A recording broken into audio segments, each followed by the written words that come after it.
Assalamualaikum warahmatullahi wabarakatuh. Perkenalkan, nama saya Dwi Listiani Nurhanafi dengan NIM 231151032 dari Homebase Malam A.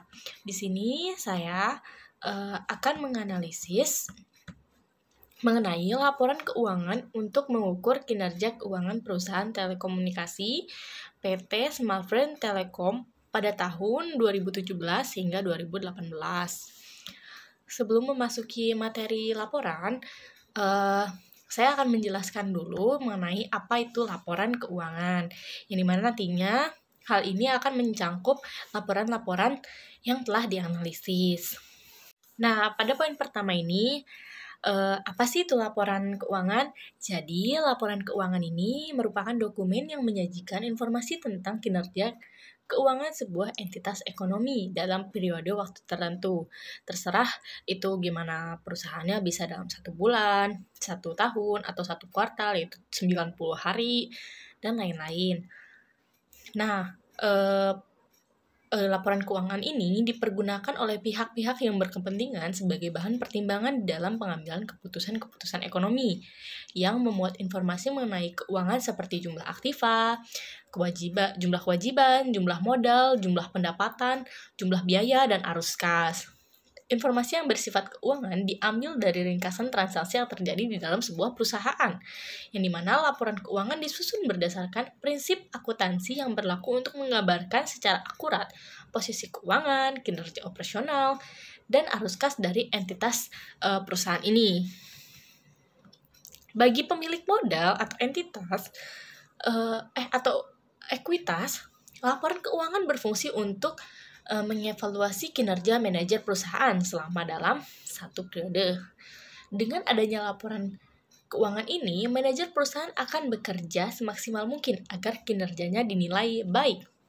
Pada akhir periode, perusahaan akan membuat laporan keuangan.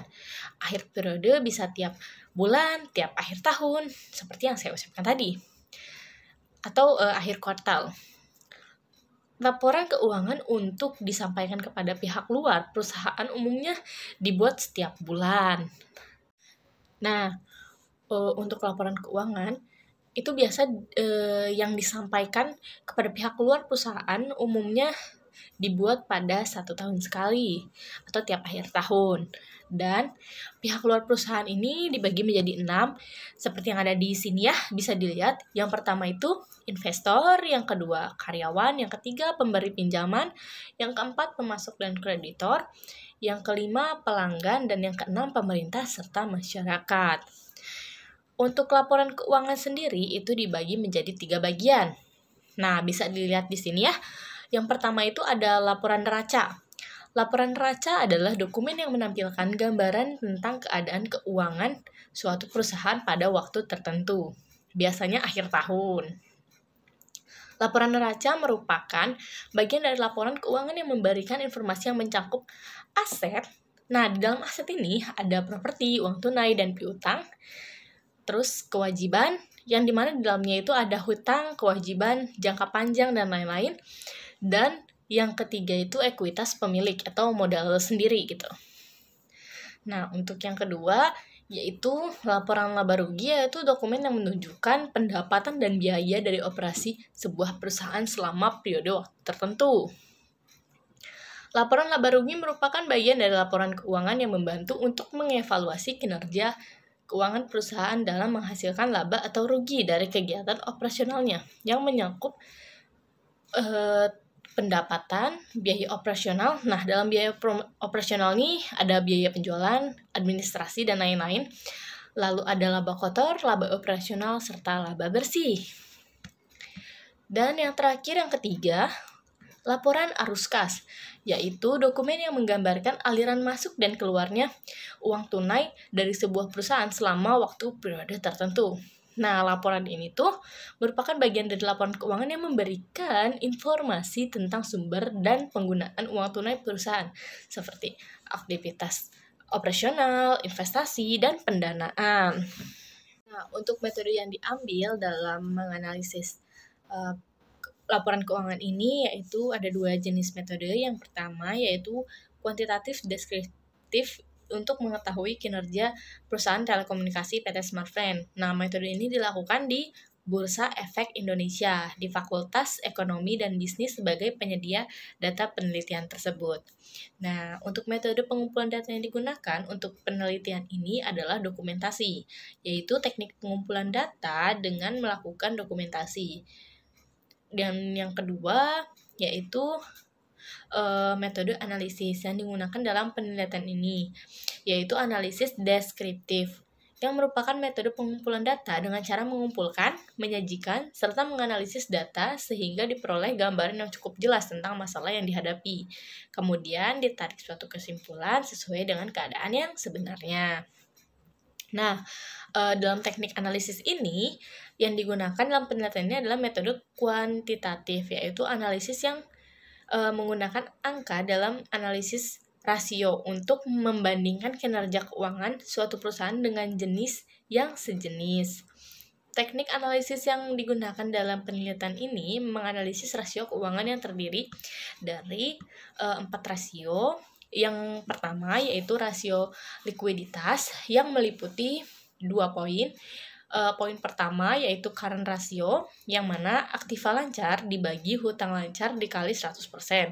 Dan poin kedua yaitu quick ratio, aktiva lancar dikurangi persediaan dibagi kewajiban lancar dikali 100%.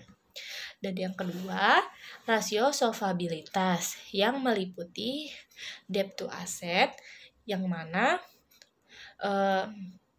total hutang dibagi total aktiva dikali 100%, serta return to asset yang dimana laba bersih dibagi penjualan dikali 100%. Dan yang ketiga, rasio profitabilitas yang dimana meliputi 2 bagian poin. Poin pertama, return to on equity yang dimana laba bersih dibagi total modal dikali 100%. Dan inventory turnover yang dimana penjualan dibagi persediaan dikali 100%.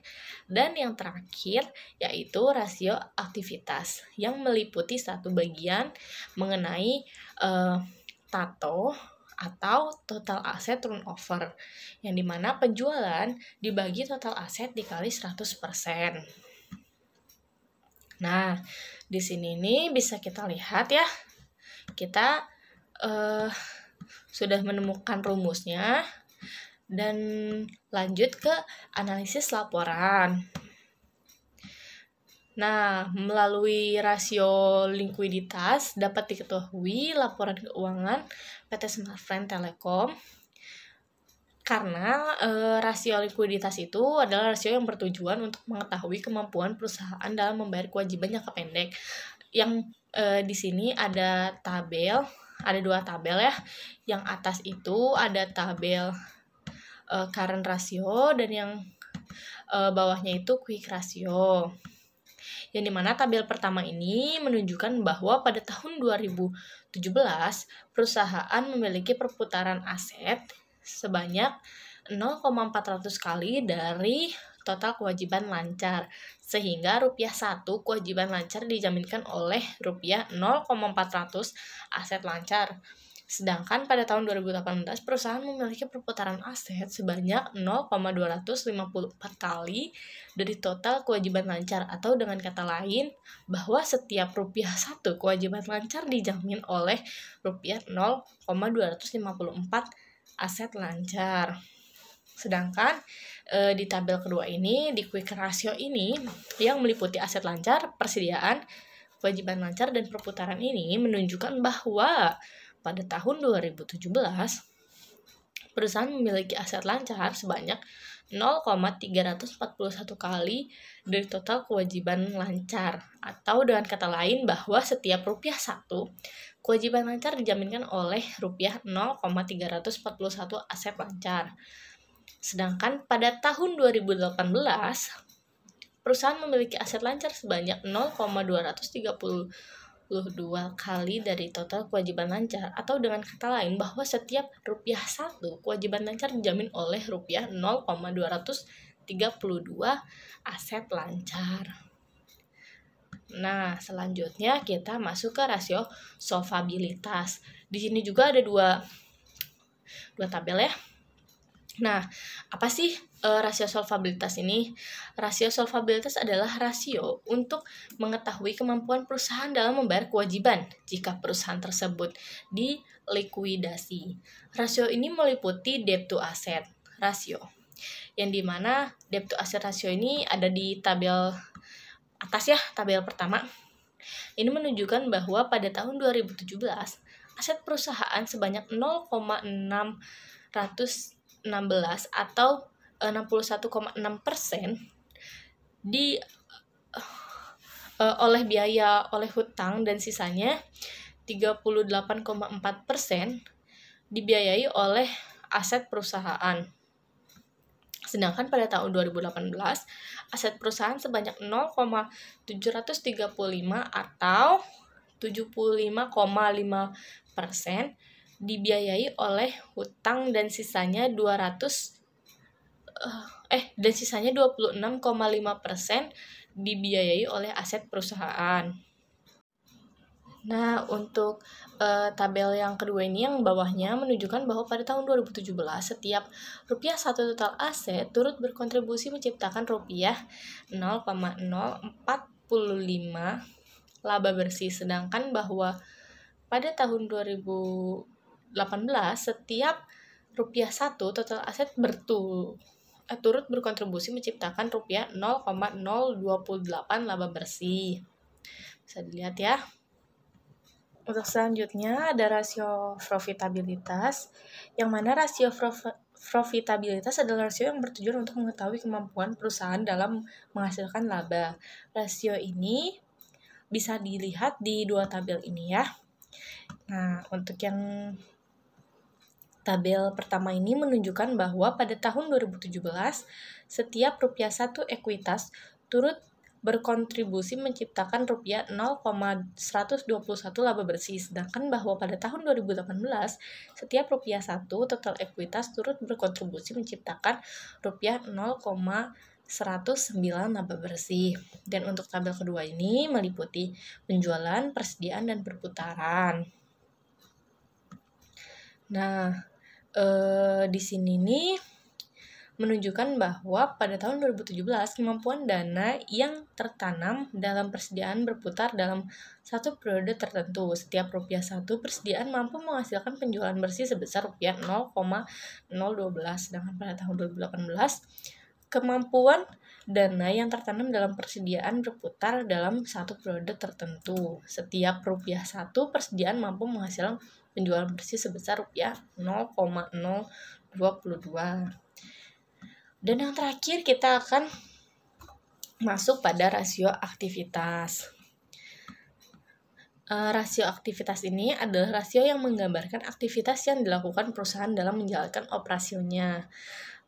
Nah, di sini tuh ada satu tabel, di mana tabel ini menunjukkan bahwa pada tahun 2017 kemampuan dana yang tertanam dalam persediaan berputar dalam suatu periode tertentu, dan setiap rupiah 1 aset mampu menghasilkan penjualan bersih sebesar rupiah 0,193. Sedangkan pada tahun 2018 kemampuan dana yang tertanam dalam persediaan berputar dalam satu periode tertentu, dan setiap rupiah 1 aset mampu menghasilkan penjualan bersih sebesar rupiah 0,154. Dan di sini tuh bisa dilihat ya, mencakup penjualan, total aset, dan perputaran. Nah, selesai nih. Kita sudah menganalisis mengenai laporan keuangan dalam perusahaan telekomunikasi Smartfren. Dan di sini nih ada kesimpulan dan saran yang bisa saya berikan. Kesimpulan dari laporan tersebut yaitu berdasarkan hasil analisis rasio likuiditas, solvabilitas, profitabilitas, dan aktivitas yang tadi baru saja kita lihat ya, yang di tabel-tabel tersebut, di mana rasio likuiditas dan rasio yang bertujuan untuk mengetahui kemampuan perusahaan dalam membayar kewajiban jangka pendek, dan rasio solvabilitas adalah rasio yang untuk mengetahui kemampuan perusahaan dalam membayar kewajiban jika perusahaan tersebut dilikuiditas, serta rasio flotabilitas yang dimana bertujuan untuk mengetahui kemampuan perusahaan dalam menghasilkan laba, serta Rasio aktivitas yang dimana menggambarkan aktivitas yang dilakukan perusahaan dalam menjalankan operasinya. Masih ingat kan ya?